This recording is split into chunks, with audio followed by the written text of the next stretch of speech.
যদি কখনো দেখেন আপনার মোবাইলের ইন্টারনেট কিংবা নেটওয়ার্ক কাজ করতেছে না, তাহলে আপনি মেকানিকের কাছে না গিয়ে আপনি নিজে নিজে এই সিরিজগুলো করে নেবেন। এরপর থেকে অবশ্যই আপনি এর সমাধানটা পেয়ে যাবেন। সো এই সমস্যাটা হয়তো বা আপনার সাথে আজকে হচ্ছে না, কিন্তু যে কোনো সময় হতে পারে। সেক্ষেত্রে অবশ্যই আপনার উচিত ভিডিওটি সম্পূর্ণ দেখে রাখা। তো চলুন কথা আবার এই ভিডিওটা শুরু করা যাক। নিয়মিত এরকম ইম্পর্টেন্ট ভিডিও পাওয়ার জন্য ফলো করে রাখতে পারেন, যা আপনার অনেক কাজে দিবে। Okay, so guys, first of all আপনি আপনার ফোনের সেটিংসে যাবেন। সেটিংসে যাওয়ার পর এখান থেকে কানেকশনস এই অপশনে ক্লিক করে দিবেন।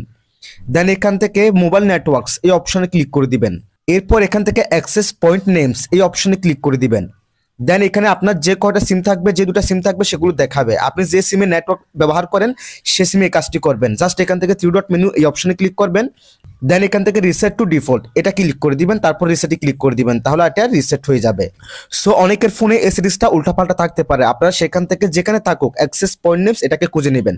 দেন ব্যাকে ক্লিক করবেন, দেন এখান থেকে আবার সার্চ বার যাবেন এবং সার্চ বারে গিয়ে আপনারা লিখবেন রিসেট। দেন এখান থেকে রিসেট নেটওয়ার্ক সেটিংস এই অপশনে ক্লিক করে দিবেন।